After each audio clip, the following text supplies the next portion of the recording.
दोस्तों रिसेंटली आपने न्यूज सुना होगा कि ट्रम्प टावर गुड़गांव में लॉन्च हुआ था और लॉन्च के जस्ट कुछ ही घंटों बाद ही सारे फ्लैट्स सोल्ड आउट हो गए। यहाँ पर हर एक फ्लैट की कीमत 8 से 15 करोड़ रुपए थी और 125 करोड़ के पेंट हाउस भी इसमें शामिल थे। लेकिन सोचो इतनी कीमत होने के बावजूद भी 298 यूनिट्स लॉन्च के जस्ट कुछ ही घंटों बाद ही कैसे बिक गए? क्या हम इंडियंस इतने अमीर हो गए? सबसे पहली बात, ऐसा कुछ नहीं है। लेकिन अगर ऐसा नहीं है तो फिर ये फ्लैट्स खरीद कौन रहा है? इसका जवाब तो हम इस वीडियो में जानेंगे ही, साथ ही ये भी समझेंगे कि इंडिया का रियल एस्टेट मार्केट काम कैसे करता है।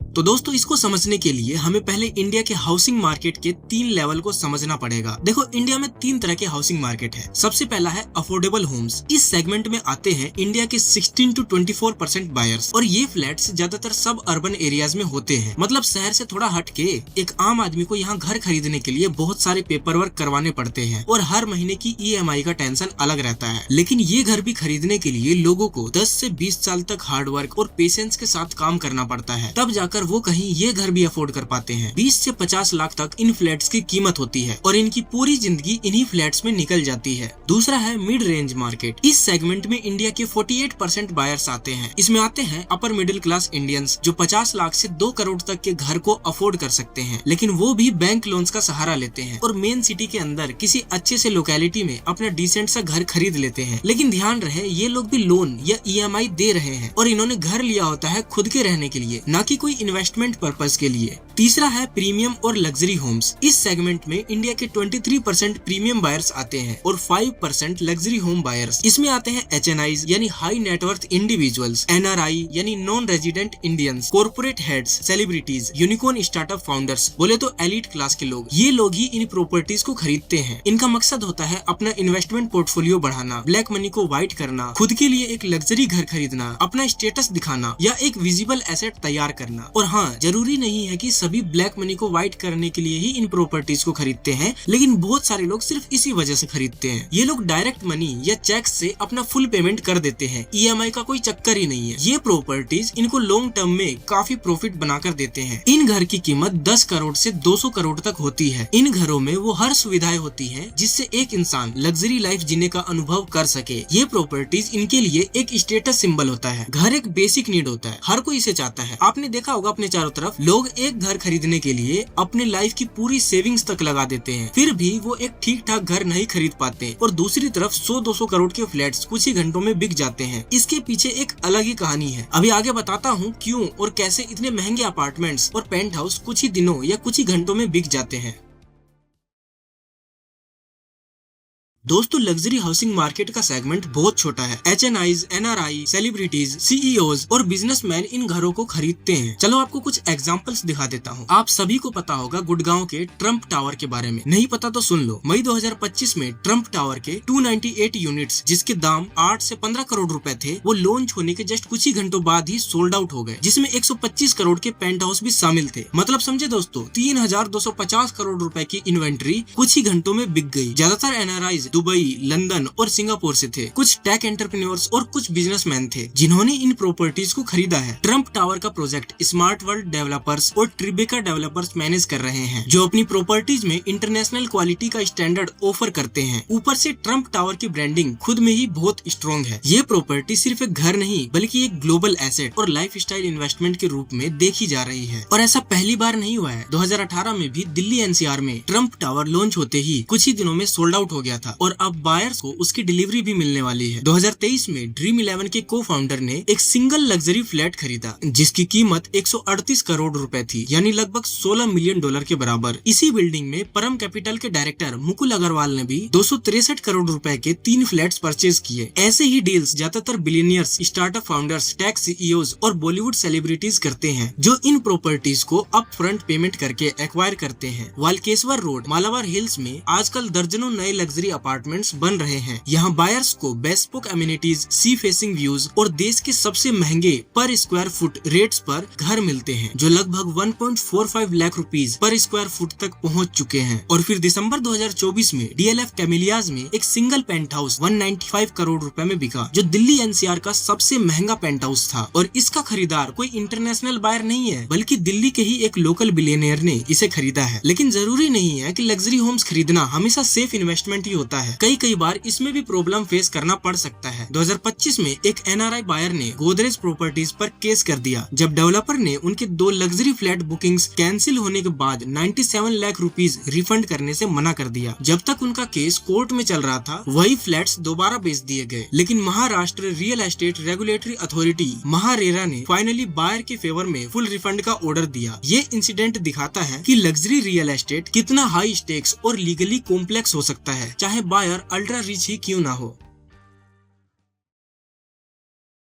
चलो वो सब तो ठीक है, लेकिन आपका सवाल होगा इतनी जल्दी इतने सारे फ्लैट्स बिक कैसे जा रहे हैं। तो देखो यहाँ मैं आपको कुछ कारण बताने वाला हूँ जिससे ये फ्लैट्स इतनी जल्दी बिक जाते हैं। First, pre booking. Public launch से पहले ही mostly HNIs, top tier businessman, NRIs जो इंडिया विजिट करते रहते हैं और इन्वेस्टर्स को इन प्रॉपर्टीज का एक्सक्लूसिव प्रीव्यू दिखा दिया जाता है, इसलिए काफी सारे फ्लैट्स तो बनने से पहले ही बुक हो जाते हैं। Second, artificial scarcity. Media campaign, influencer marketing और एक्सक्लूसिव लॉन्च इनवाइट्स एक आर्टिफिशियल स्कैरसिटी क्रिएट करते हैं। Limited units only for select few. ये स्ट्रेटेजी बायर के दिमाग में एक psychological FOMO, fear of missing out पैदा करती है। डेवलपर्स अग्रेसिवली एडवर्टाइज करके ये इंप्रेशन बना देते हैं कि फ्लैट्स की डिमांड बहुत हाई है और बस कुछ ही यूनिट्स बचे हैं। रिजल्ट ये होता है कि बायर्स को लगता है अगर अभी नहीं लिया तो चांस चला जाएगा। इसी अर्जेंसी की वजह से लग्जरी प्रॉपर्टीज रिकॉर्ड टाइम में ही सोल्ड आउट हो जाते हैं, चाहे प्राइसेस कितनी भी हाई क्यों ना हो। Third, bulk deals. बड़ी ब्रोकरेज फर्म्स, वेल्थ मैनेजर्स और फॉरेन फंड्स अक्सर बल्क बुकिंग क्रिएट करते हैं। एक ही दिन में 50 से 100 यूनिट्स प्री बुक हो जाते हैं और तुरंत सोल्ड आउट का अनाउंसमेंट कर दिया जाता है। बाद में यही फ्लैट्स मार्केट में रीसेल होते हैं, वो भी प्रीमियम प्राइसेस पर। Wealth managers, foreign investors, corporates और प्राइवेट इक्विटी फंड्स दर्जनों अपार्टमेंट एक साथ खरीद लेते हैं और फिर उन्हें अच्छे दामों पर बेचकर अच्छा खासा मुनाफा कमा लेते हैं। इस प्रोसेस से डिमांड का इल्यूजन क्रिएट होता है, जिससे आम बायर्स को लगता है कि प्रोजेक्ट ऑलरेडी ओवर सब्सक्राइब्ड है और उनकी अर्जेंसी और भी बढ़ जाती है।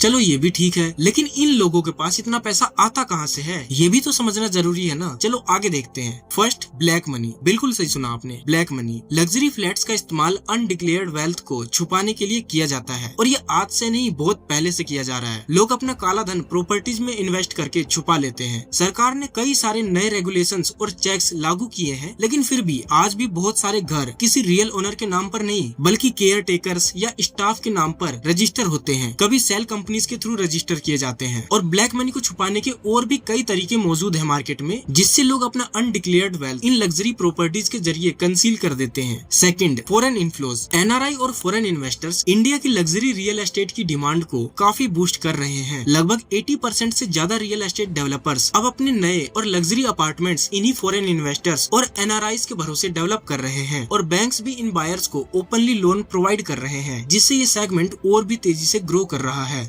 Third, tax planning. इंडिया की प्रीमियम रियल एस्टेट बायर्स अक्सर टैक्स प्लानिंग के लिए इन प्रॉपर्टीज में इन्वेस्ट करते हैं। कभी कभी और ज्यादा एफिशिएंट वेल्थ मैनेजमेंट और इनहेरिटेंस प्लानिंग के लिए सेल कंपनीज या ट्रस्ट का भी इस्तेमाल करते हैं। इन शॉर्ट, इंडिया के रिच लोग लग्जरी रियल एस्टेट को सिर्फ लाइफस्टाइल या इन्वेस्टमेंट के लिए नहीं बल्कि टैक्स प्लानिंग के लिए स्ट्रेटेजिकली यूज करते हैं। चलो कुछ इंटरेस्टिंग फैक्ट्स और फिगर्स आपके सामने लाते हैं। आपको जानकर हैरानी होगी, 2025 के फर्स्ट हाफ में इंडिया में लग्जरी होम्स की सेल्स 85% से ईयर ऑन ईयर बढ़ रही है। लगभग 7,000 घर बिके हैं इंडिया के टॉप 7 बिग सिटीज में। सिर्फ दिल्ली NCR में ही 57% होम्स यानी 4,000 से ज्यादा घर बिक चुके हैं। मुंबई के बिलियनियर स्ट्रिप्स जैसे मालाबार हिल्स में सिर्फ इस एक साल में 2,200 करोड़ रुपए के घर बिके हैं। और सबसे शॉकिंग फैक्ट तो ये है कि इंडिया के टॉप 1% लोग ही इतने महंगे घर को खरीद रहे हैं और यही लोग इंडिया के लग्जरी हाउसिंग मार्केट को एक्चुअली ड्राइव कर रहे हैं। आइए देखते हैं इंडिया के मिडिल क्लास लोगों पर इसका क्या असर पड़ रहा है। जरा इसकी भी बात कर लेते हैं।